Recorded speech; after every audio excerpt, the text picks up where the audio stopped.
이제 6월 중순이 돼 버렸더라고요. 편하게 하시면 될 것 같고, 이제 건축법 같은 경우에는 진도 나간 만큼 기출문제 풀어봤던 걸 한 번 더 풀어보시는 것도 괜찮으십니다. 그걸 해놓으셔야 됩니다. 그래서 건축법이나 주택법은 기출문제 쪽 진도 나간 만큼 해주시고, 그게 어느 정도 끝났다고 하면 국토계획법을 지금 한 2주 정도 된 차이거든요. 그래서 통으로 한번 풀어봤을 때 내가 어떤 부분을 잘하고 있는지 못하는지 가늠하실 수 있을 겁니다. 아마 1차 같은 경우에도 특히 민법 같은 경우는 총칙과 물권, 채권 이런 구성 형성되었을 때 법률 행위 위주로 내가 잘하고 있는지, 대리 쪽 잘하고 있는지 또는 못하는 부분들을 각각 가늠하실 수 있을 겁니다. 그걸 해나가기 위해서는 단원별로 되어 있는 기출문제 풀어나가시면서 내가 어떤 부분 잘하고 있는지를 확인하고 약한 부분 확인해 나가는 게 요즘 하실 때이시거든요. 어차피 우리 시험은 객관식이기 때문에 문제 많이 풀어보시는 게 제일 좋습니다. 그리고 그 문제 중에 기출문제가 10년치가 갖춰져 있기 때문에 그걸 해보시는 게 좀 실력을 확인할 수 있는 방법이 되실 겁니다. 그렇게만 잘 해나가시게 되면 무난하게 합격하시게 될 겁니다. 네, 사실 내가 중개사 시험 같은 경우 보게 되면 1, 2자 동차 합격하시는 분이 한 8% 정도가 됩니다. 예. 그리고 생 동차는 전혀 과거 공부한 적 없이 생 동차 하시는 분이 아마 2%에서 3% 정도가 될 텐데, 우리 학교 다닐 때 상위 2%에 속하게 되면 서울대도 한번 넘보지 않으셨습니까? 그래서 내가 전혀 과거에 경험 없이 중개사 공부했는데 한 해 만에 1, 2자 동차 합격하시게 되면 옛날에 학창시절에 공부만 제대로 하셨으면 서울대 갈 실력이시거든요. 그래서 그런 경우가 참 드물지 않나 싶습니다. 다만 내가 계속 기출문제 풀어나가시고 진도 나온 만큼 어느 정도까지 실력을 갖췄는지 확인해 나가시게 되면 그런 게 가능하시거든요. 그리고 그 2%에 속하게 된다고 하면 나는 학원에 신세 많이 진 거죠. 학원에 두 손 가득 사람들 소개시켜 주셔야 됩니다. 아, 그렇게 하셔야 되지 않겠습니까? 예. 예, 이번 시간은 126페이지의 건축 제안부터 함께 해 나가도록 하겠습니다. 찾았습니까? 네. 하시는 실력 보면 충분히 동차하실 것 같은데 몸만 관리 잘 하시면 됩니다.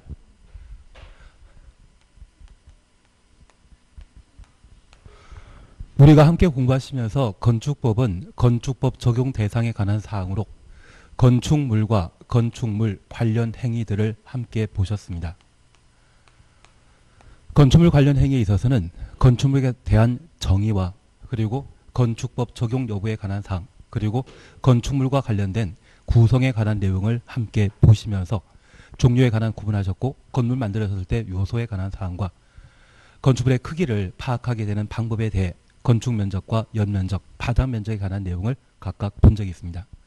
그리고 건축물 관련 행위로 건축, 대수선, 리모델링, 용도 변경에 관한 내용을 각각 보셨고, 대수선 8가지에 해당되는 것과 용도 변경, 위로 올라가면 허가사항이고 내려가면 신고 대상이며 좌우로 가면 기재사항 변경 신청 대상이었습니다. 제자리는 생략했었는데, 최소한 문화집회설공과 관련되어서는 문종위관이라는 말 기억해 주시는 게 필요하시고, 영업설공과 관련되어서는 답한 운수기였습니다. 교육, 복지설공과 관련되어서는 노교수의 약, 이렇게 정리하시는 게 필요합니다. 특히 절차에 관한 사항도 기억하시면서 설계 대상과 사용 승인 대상 무엇인지, 최근 개정된 사용 승인 대상에서 제외되는 경우 무엇인지, 500 미만으로서 대손에 해당되지 아니하는 경우라면 사용 승인 절차 생략한다. 그러한 것들을 각각 정리하시는 게 필요합니다. 그리고 절차와 관련된 사항들을 함께 살피시면서 2단계에 관한 내용들을 함께 봤습니다. 건축 허가 신청 시에는 대지 소유권이나 사용권 확보해야 되는데, 예외에 관한 사항으로 분양 목적의 공동주택과 공유 관계가 적용되는 건축물의 구조 안전상의 문제로 공유자 총수의 80, 전체 지분의 80% 이상 확보하면 100% 아니더라도 건축 허가 받을 수 있다는 것 기억하십니다. 그와 관계된 사항으로 매도 청구에 관한 내용도 함께 보셔야 됩니다. 그리고 허가와 관련되어서는 허가 대상에 관한 사항으로 경매한 건축물을 건축하거나 대손한 때는 신고했었습니다. 신고와 관련된 실효 규정도 함께 공부하셨는데 그때는 1. 착이란 말로 대신했습니다. 통상 공법상 착공은 2년 내 공사 착수하도록 되어 있는데 건축신고한 자인 경우에는 1년 내 공사 착수해야 되고 안 하면 효력 상실한다. 그 정도를 봐주시는 게 필요했습니다. 그리고 절차와 관련되어서는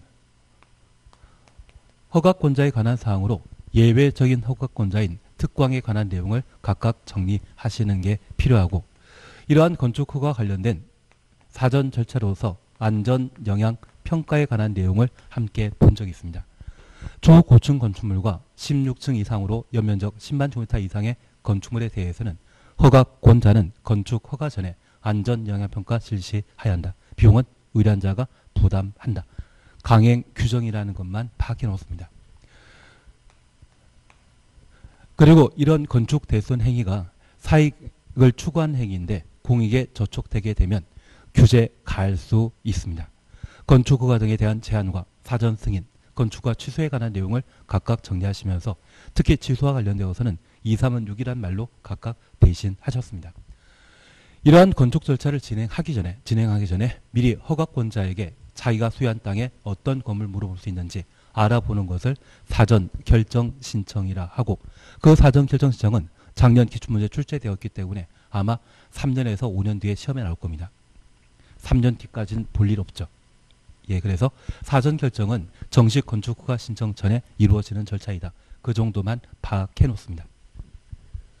그리고 공사에 필요한 준비를 마치게 되면 착공 신고하고 공사 개시하게 됩니다. 통상 허가 받은 때 착공 신고하게 되면 저 착공 신고와 관련되어서는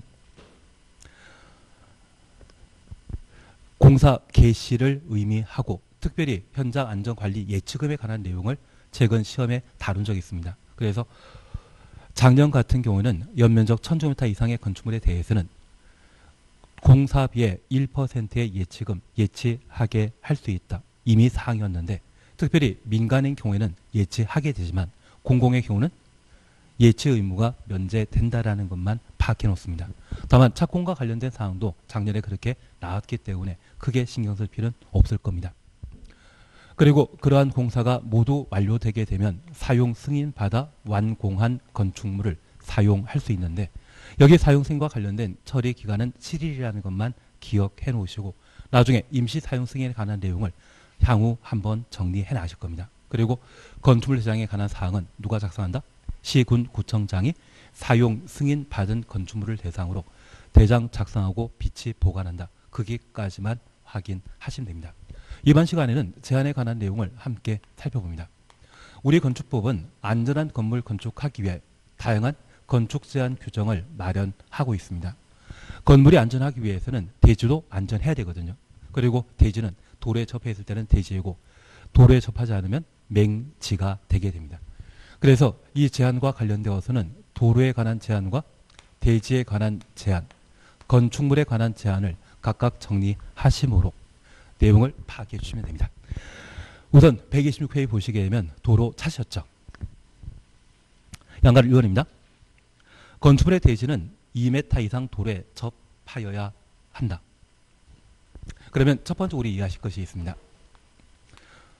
건축법상 도로란 사람이 도로를 사용하게 되면 보행이라 하고 자동차가 도로를 사용하게 되면 통행이라 표현하게 됩니다. 그래서 저 보행과 통행이 동시에 가능한 폭 4m 이상의 도로와 앞으로 만들어질 예정 도로를 건축법상 도로라 표현하게 됩니다.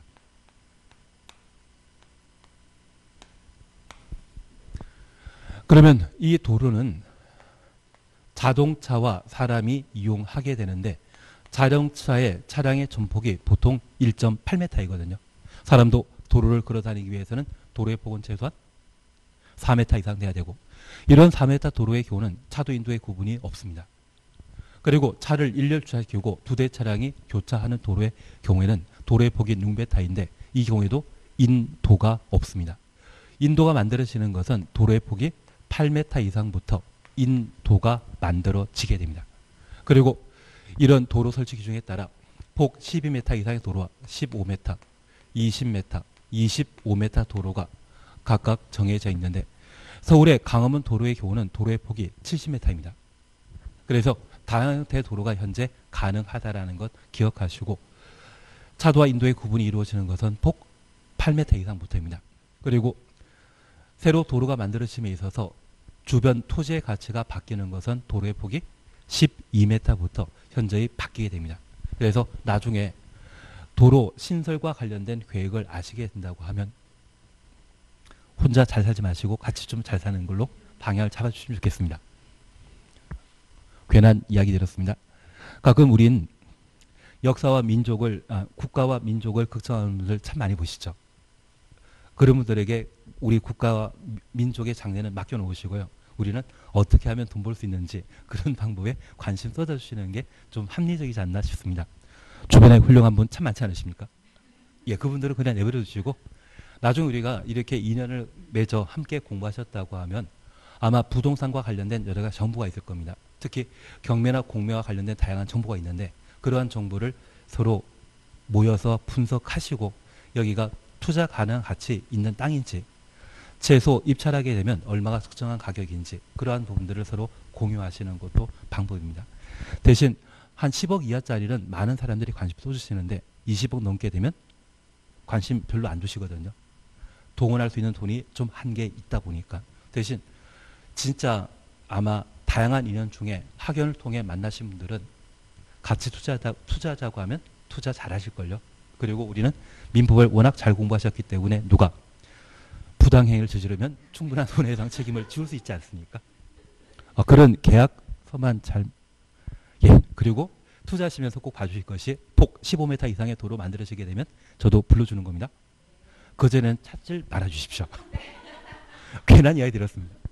그러면 이러한 도로를 현재 건축법상 도로라 표현한다는 점 기억하시고 이러한 도로를 만들고자 하면 지정 폐지 변경이라 표현합니다. 현재 도로 만드는 법령은 한 20개 정도가 있습니다. 그중에 우리는 민법 공부하시면서 주의 통행권에 관한 내용 공부하셨고 국토의 계획 및 이용에 관한 법률 공부하시면서 기반설인 도로 설치에 관한 방법을 알고 있습니다. 정한되면 내가 제안할 수 있죠. 그리고 건축법상 도로의 지정 폐지 변경에 관한 내용을 각각 다루게 됩니다. 다만 건축법상 도로를 지정 폐지 변경하게 되면 이 건축법은 분명 공법에 관한 규정인데 불구하고 본질적은 사익과 관련된 내용이거든요. 그래서 이 건축법상 도로 만드는 때는 소용하는 방법은 절대 안 되고요. 토지 소유자 동의 받은 때에만 도로를 새로 만들 수 있습니다. 그리고 이 도로를 폐지하고자 한다면 이해관계인 동의 받아야 되는데 이때 이해관계인은 도로 사용하는 자 아닙니다. 토지 소유자 아니라 도로의 사용자 동의 받은 때만 폐지할 수 있습니다. 그래서 이 건축법은 사익과 관계된 사항으로 도로 새로 만들고자 한다고 하면 도로 예정지 토지 소유자 동의 받은 때만 도로 만들 수 있고 이를 폐지하고자 한다면 도로 사용자 동의 받은 때만 폐지할 수 있다는 것 기억해 놓습니다. 다만 이 토지 소유자가 현재 외국에 이민 나가 있는 상태라고 하면 도로 지정 시에 동의하기 곤란하거든요. 그래서 건축위원회 심의 거쳐 도로 지정이 가능토록 예외를 인정합니다. 반면 이 도로 사용자는 외국에 나가 있으면 도로 사용자입니까 아닙니까? 도로 사용자는 외국에 나가 있으면 현재 사용하는 자 아니거든요. 그래서 도로 폐지 시에는 건축위원회 관계없이 반드시 도로 사용자 동의 받은 때만 도로를 폐지할 수 있다. 그렇게 파악해 놓습니다. 그리고 이런 방법으로 도로가 만들어지게 되면 도로변의 땅은 모두 대지이고 이 대지에 건축된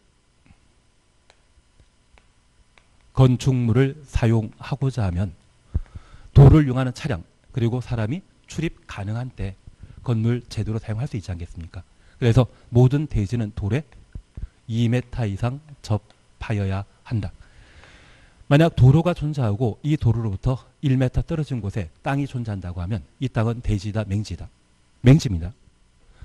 대지가 되기 위해서는 도로에 붙어 있어야만 대지이고 붙어 있는 길이가 얼마 이상?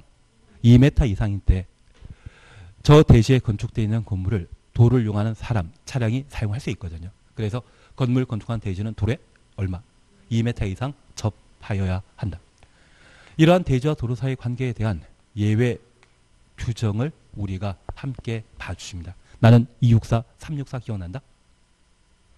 가끔 어떤 분은 박근혜 대통령 수감본을 기억하는 분도 계시는데 그분은 그냥 넘어가시고 우리는 264를 기억하면 되죠. 광야라고 하는 시를 지으신 분 계시지 않으십니까?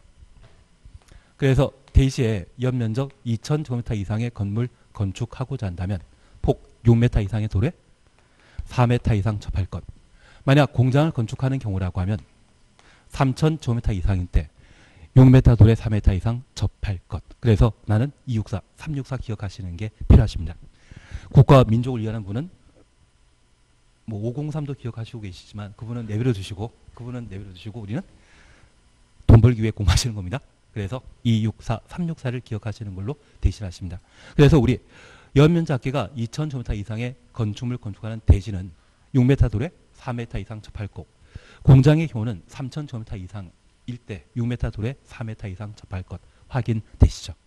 그러면 모든 대지가 도로에 직접 접해 있다면 이 대지와 도로 경계선을 법에서는 건축선이라 표현하게 됩니다.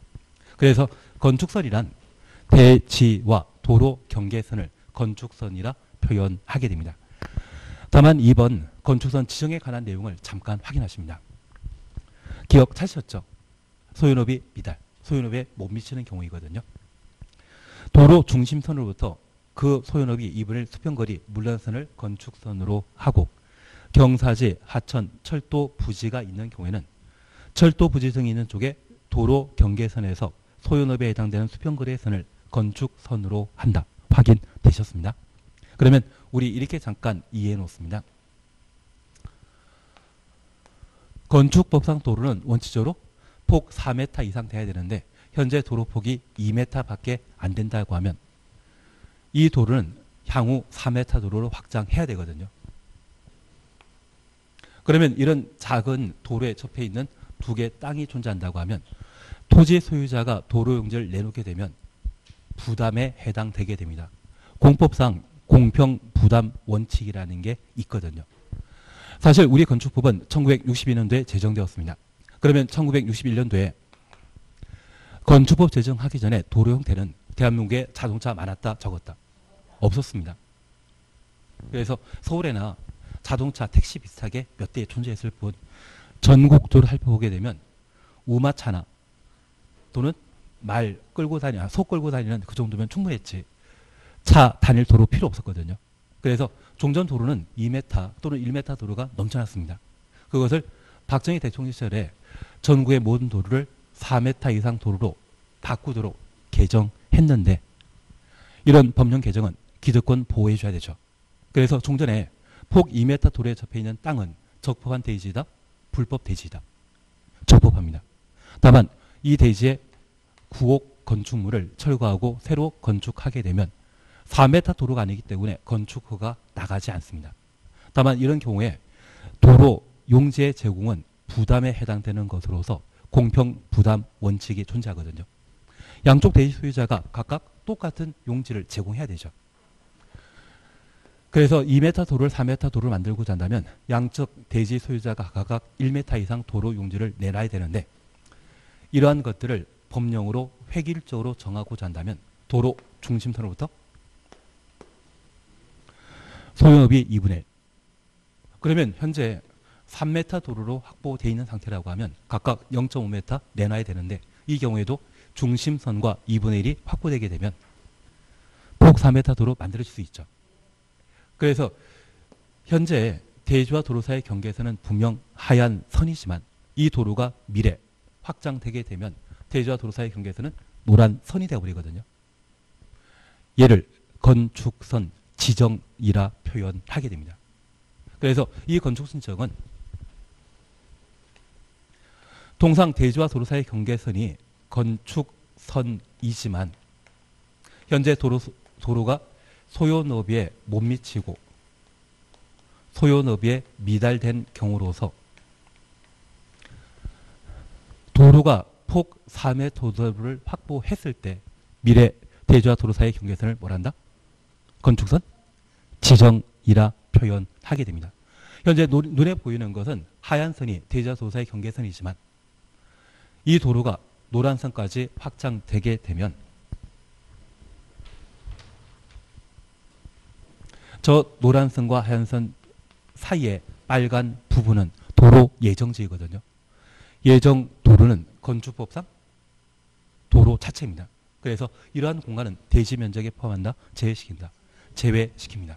그래서 현재 도로 폭이 2m이고 토지의 가로 세로 거리가 각각 10m라고 하면 100제곱미터이지만 1m를 도로용지에 내놓게 된다면 실제 건물 건축할 수 있는 대지의 면적은 90제곱미터가 되게 됩니다. 예정 도로는 건축법상 도로 자체이지 대지가 아니거든요.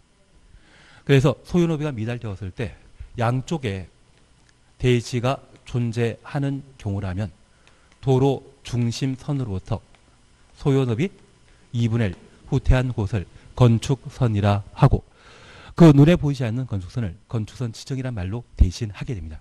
그리고 한쪽만 대지가 존재하고 다른 한쪽이 철도, 부지 등이 접해 있다면 1960년대는 철도 용지 쪽으로 도로 확장하는 것 가능하다, 힘듭니다.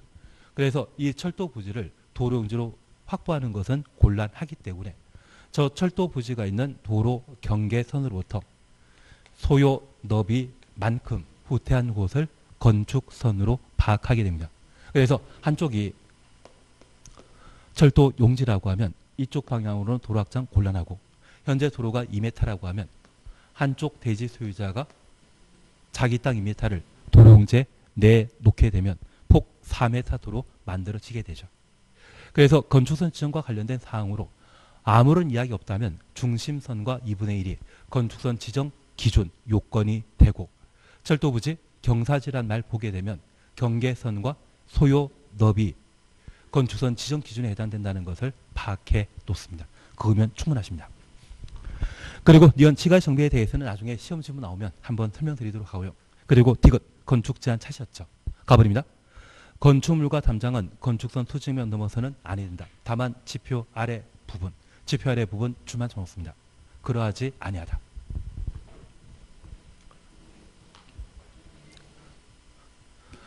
그러면 우리가 잠깐 이해하실 것이 있습니다. 현재 차도의 구조는 비가 오게 되었을 때 우수가 잘 배수될 수 있도록 가운데가 높게 양쪽이 낮게 형성되어 있고 이런 차도에 붙어있는 도로가 있다고 하면 얘를 인도라 표현합니다. 그래서 건축법상 도로란 차도와 인도 모두를 도로라 표현하고 이 도로에 붙어있는 땅을 대지라 표현하게 됩니다.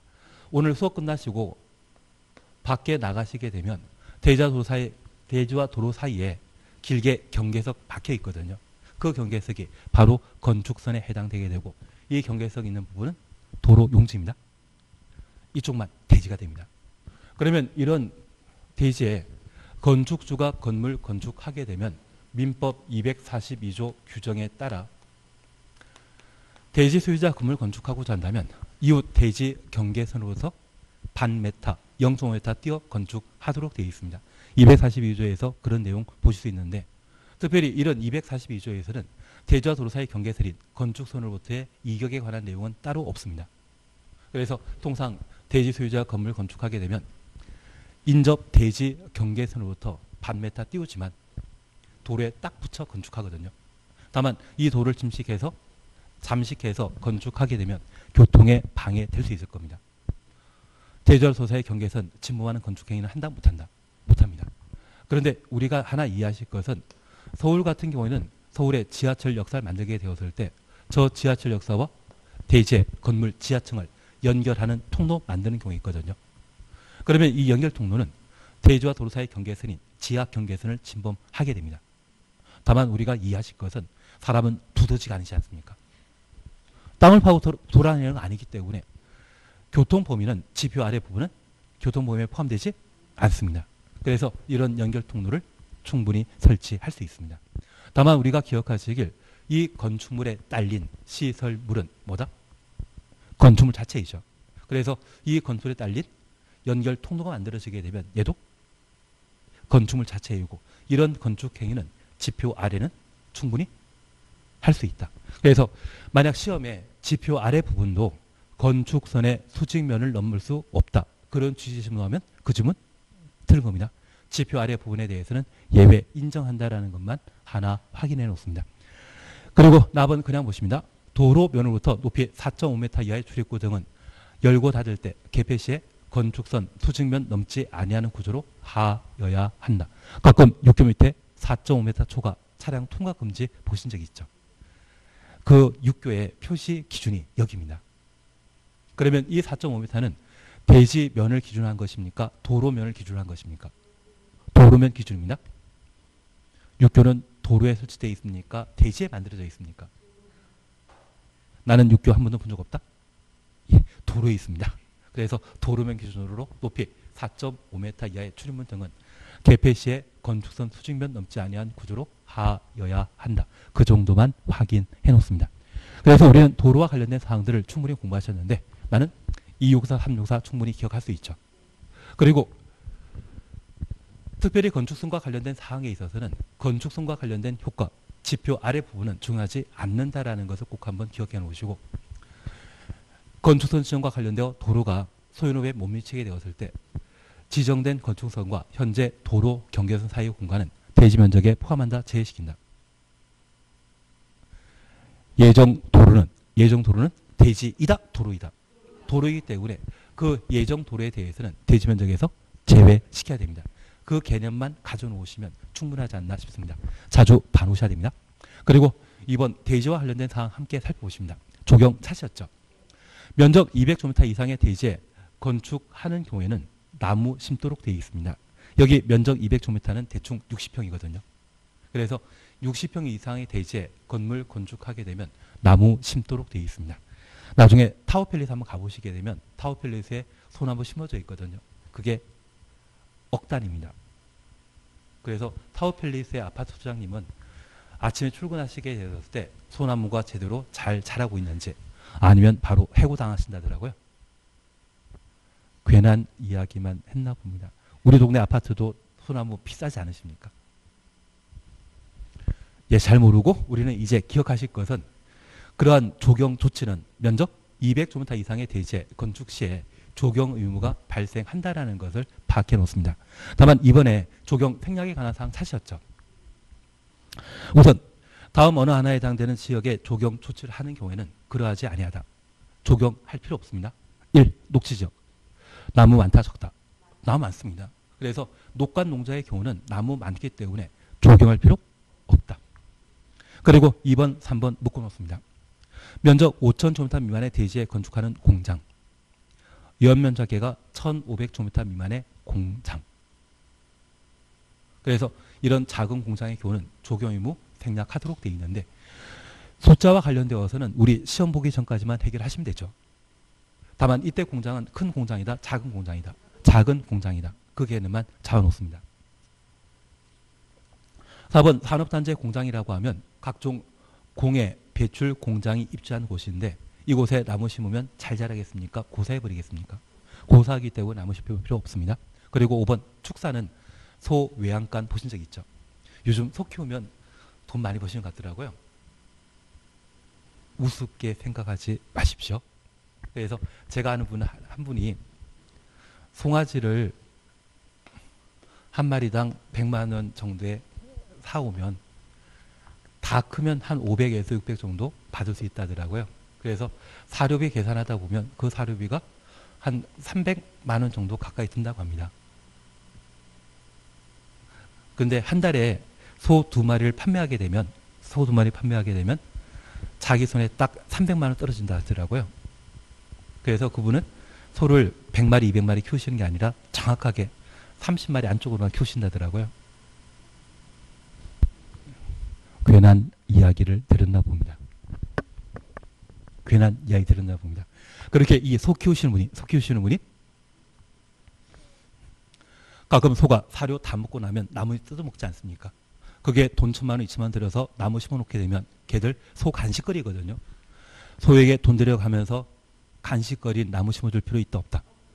그래서 축사는 조경 의무 발생하지 않는다는 것만 하나 확인하십니다. 나중에 우리가 돼지 축사를 만들 수 있는 곳, 돼지 축사는 군 다니면 가능하거든요. 그리고 가축 사육 제한 구역의 경우는 돼지 축사 절대 못 만듭니다. 근데 그 돼지 축사 만들게 되면 그게 한때 잘 나가면 몇십억 하거든요.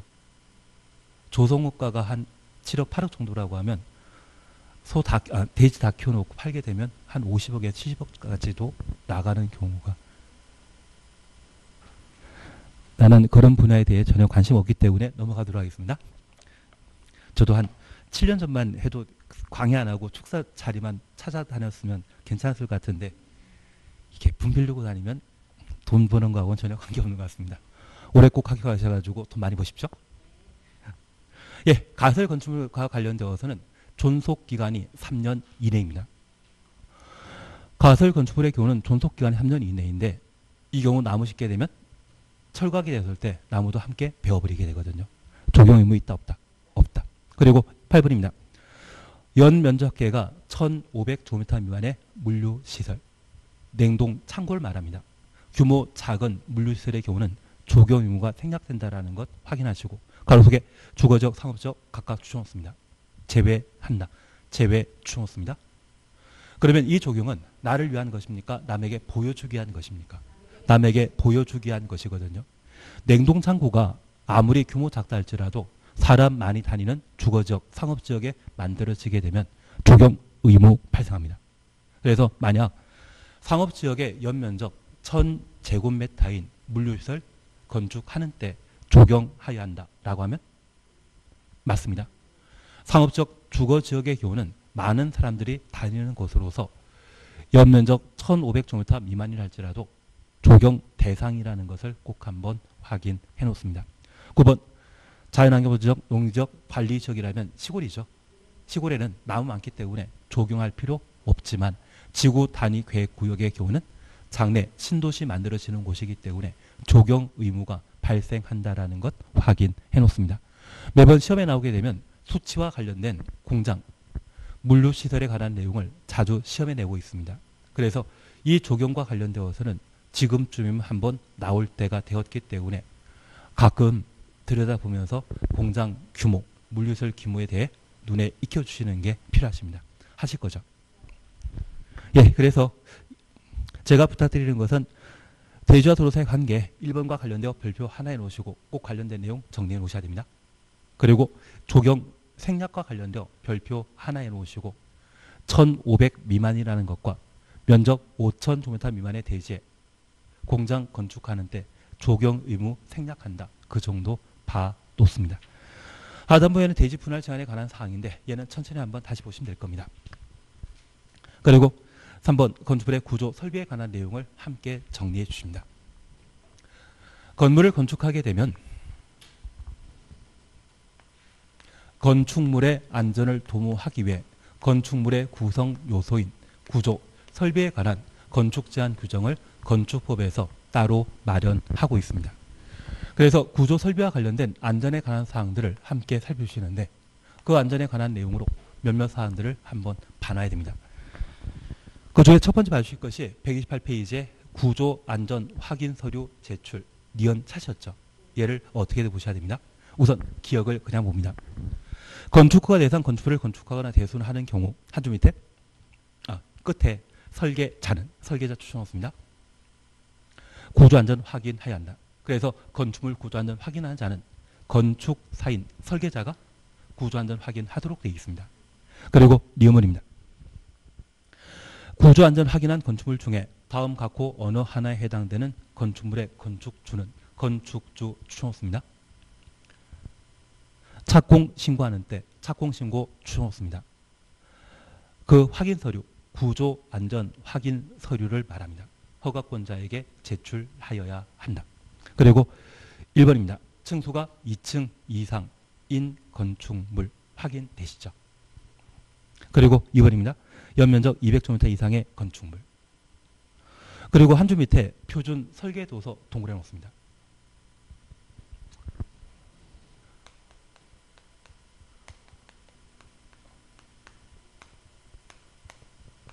이 책 만들어지고 또 법이 바뀌었거든요. 올해 건축법은 11월 달에 바뀐 적이 있고요. 12월 달에 한번 바뀐 적이 있고 1월 달에 바뀌었고 5월 달에 바뀌었고 7월 24일 바뀌고 8월 15일 날 바뀝니다. 그리고 다행인 것은 11월 달에 바뀌는 게 있는데 그 11월 달에 바뀌는 것은 내년 목이죠. 건축법만 올해 꽤 많이 바뀝니다. 그중에 표준 설계 도서와 관련되어 특례 규정이 개정되었는데 이 표준 설계 도서의 경우는 지금은 연면적 200제곱미터 이상의 건축물 건축하는 때 표준 설계 도서에 따라 건축하는 것은 제외한다라고 되어 있는데 이 표준 설계 도서가 전체 예외입니다. 예, 전체 예외가 되어 있습니다. 그래서 정확하게 말씀드리면 구조안전 확인 서류 허가권자에게 제출하여야 한다. 끝에 단서, 다만, 단이라 해놨습니다. 단만이라 해놓으시고 표준 설계 도서에 따라 건축하는 경우에는 제외한다라고 해놓습니다.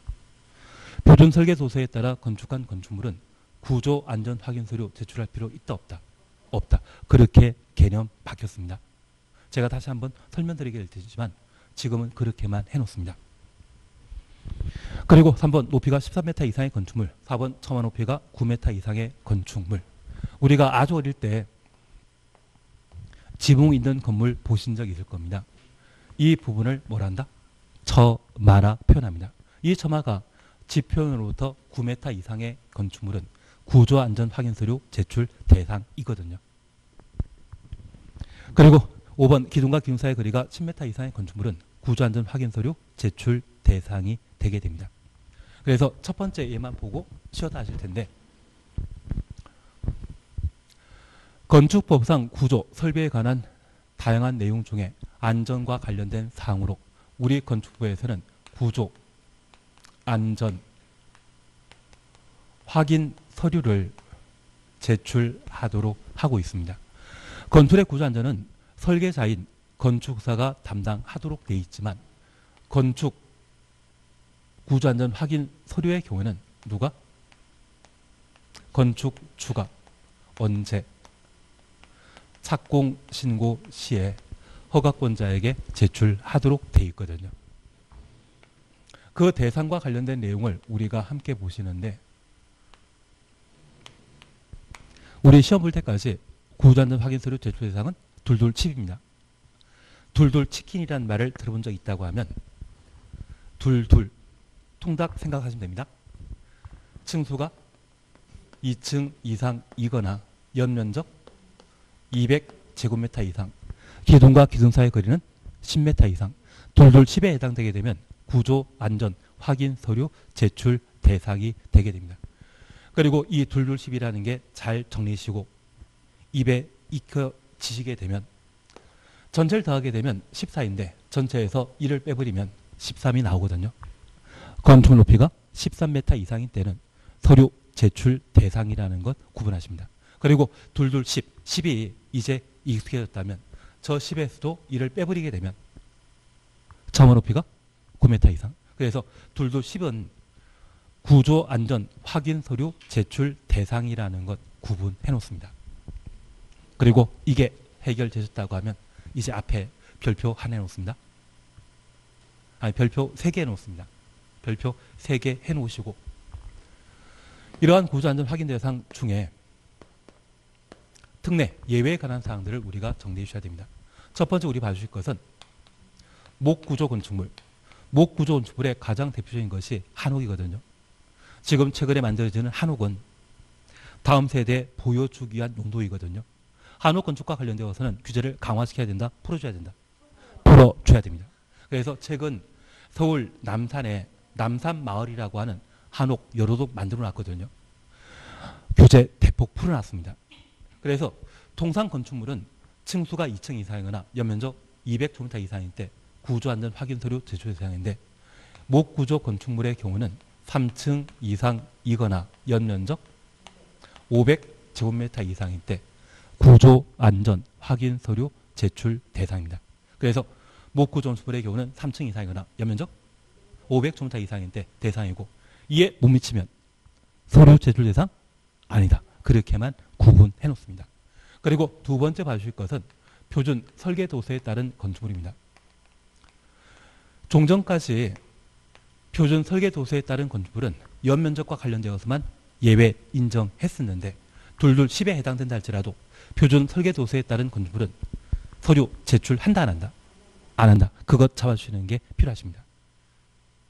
지금 표준 설계 도서에 따라 건축한 건축물은 층수가 3층이더라 할지라도 10층짜리 할지라도 서류 제출한다 안 한다? 안 한다. 그거 잡아주시는 게 필요하십니다. 그리고 이제 연면적과 관련된 사항을 함께 봐주시는데, 연면적 200제곱미터 이상인 축사, 작물 재배사, 창고 등은 우리 2번 보시게 되면 연면적 200제곱미터 이상인 건축물 다만 창고, 축사, 작물 재배사 제외한다 차셨죠. 그러면 우리가 하나 이해하실 것이 있습니다. 연면적 200제곱미터 이상의 건축물 창고인라면 또는 축사라고 하면 얘가 붕괴된다 할지라도 인명피해 있다 없다? 없습니다.